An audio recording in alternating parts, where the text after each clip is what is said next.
And nasa din sa chapter, which is, lagi naglangan ng mga tao, amo daw diri ang chapter of love. There is sa 1 Corinthians 13:4-7. Love is patient, love is kind. It does not envy, it does not boast, it is not proud, it does not dishonor others, it is not self-seeking, it is not easily angered, it keeps no record of wrongs. Love does not delight in evil, but rejoices with the truth. It always protects, always trusts, and always hopes, always preserves. So, jari ako na qualities of love according sa verse 9. Ang una kay patience and kindness. No to easily angered, judgment, but instead dapat quick to forgive, slow to anger. Ano dyan sa mga qualities na not only ka dun sa mga sa relationship lagi, not only ka ng mga couples, mga partners, but imo sa maano sa diri sa love, which kaning love is not only sa couples and tingunana sa sa friendships sa ito friendship sa imong family tapos kaning patient and kindness lagi dapat imbis nga dali ra tampuhan o mag-away dapat mag-talk it out mo patient nga ni tas imo pagkabuutan lagi sa ilaha imo i-show sa ilaha nga galante mo sila and sa patience bisan kanang bitaw marag si Lord na lagi nga mula sa ato the patience si Lord sa ato kay kanang sometimes lagi marag tawag nga di ba di John kasabihan nga si Lord kay Moralo si John sa corner na nagulat ra si John patiently waiting ra si John nga si John kanang mo notice sa ija so amo sab John to patient lagi sa love amo John na nakaano nga gilabad kita sa Ginoo. And it's number 2, does not envy. Instead of being jealous of their success, be proud and support them. Instead of maging reklamador ka, pray for them. Prayer is a big help between relationships. It can help both of you, not just individually. Kanang sa relationship ko dyan is if Jay isa nga magka-success malagig sa mo dito nila Elijah ba at isa Jay with honors at isa walay sa mo ang kanang mo sino lagi salong mo ya pa na ang amo kay sa tignan mo puno na mo kami ng mga support lahat puno kami congrats Elijah mag-iuna na kami dito tapos sa isa't isa ay nag-pray po kami other kaya ko kay Kia, kaya ko kay Elijah para sila ma-success lagi sila. Number 3, not boastful. So meaning sa boast. Boast is a verb that means to talk with pride and satisfactory on something you've done or show something you have. It can also mean to show off your bragging about some stuff. Kanang show off, balik na kadya mo nagawa sa mo na win lagi. And sa mga tao, mong kalibot kayo, brag ka na, mahala ako na, hindi ako nadagaan, di pa atong last kay envy, which means kind of jealousy. Kuman kay about bragging of what you have reached. You can be proud. Pwede man sa mulaong ka sa ilang proud ako kay si Lord kay gihatag sa ako. Si Lord kay nag-provide ako. Proud ako kay kailan ako si Lord. Dili ko mo proud ko kay kung sa karang bitaw physically na nasa imo lang. Instead of mula ka nga dyan, nakagawat ako ng kwarta, mag-vlog ko sila haba. Mula ka dapat nga, na-bless ako ni Lord kuman nga week, tapos, bless ako ni Lord, tapos,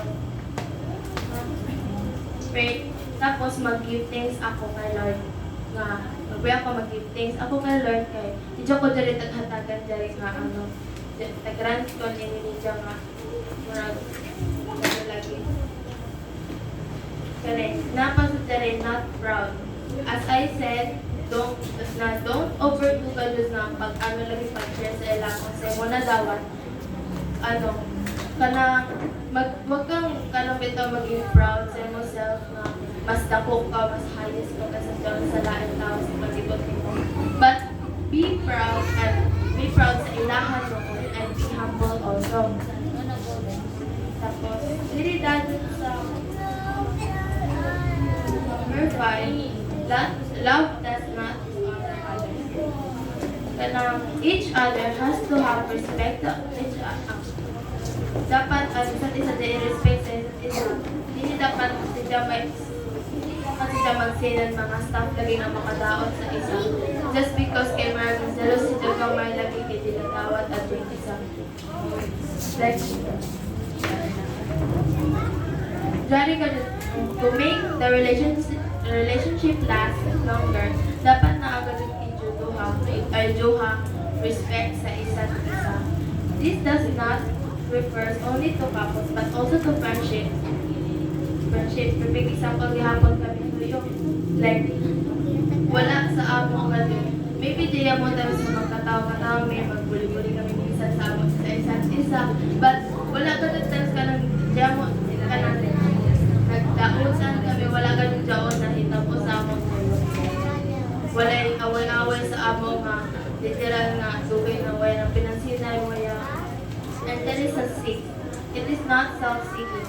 Dapat dili self-running mo mo perminti mo. Dili ka lang selfish lagi kaayo nga. Imo care kay imo kaugalingon but also sa imong partner, imong amigo kay mo care pud ka sa ilaha kay same adyon. The more you care, the more you see gyapon nga care lagi from sa ila. And there's the number 7, not easily angered. Love remains calm and composed. Anger will never be the answer. Kanang maybe di ko jud na di mo bungan lagi ka ng feeling na anger sa gamay ra. But dapat ka jud kanang okay naman ang feeling na anger basta ka lang pili mo palabihon lagi. Murag ako siya nakaako sige mo away kibalit siya mo siya nakadaot lagi sa edyo halaw sa isa't isa. Number 8, keep record of wrongs. Dapat pareha kita kan Lord lagi nga si Lord sa daghan nato sala wala kami si Lord nga dali ko sala wala kami tao sa Lord kanang si Lord nag-keep record sa ato wrongs. Nag-keep record si Lord sa ato rights lagi. Dapat ko dito na maging common na dyan, mag-ingon na natin. Lagi, dapat ato sundod si Lord. Tapos, sa number 9 tayo.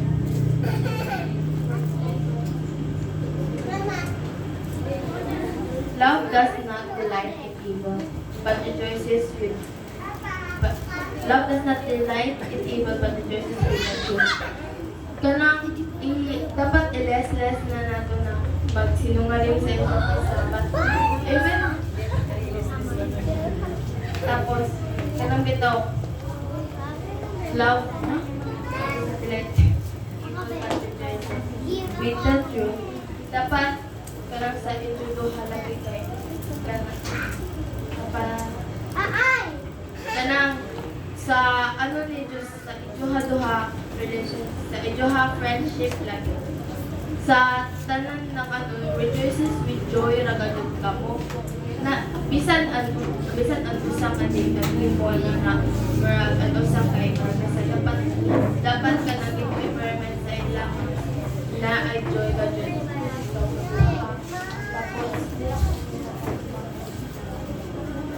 Always protect, always trust, always hope, and always preserve. amo jaon gadud ang pinaka mura lagi pinaka center gadud dapat. But sa love, minsan usapan mo love if wala si Jod, hindi ka jud si Jama, hindi ka jud si Jama work out. So sa friendships man, sa family man, or sa kanang romantic relationships man, adyo lamang kalimti nga dapat naagad si Lord sa kana sa inyo sa center ninyo para ma-work out.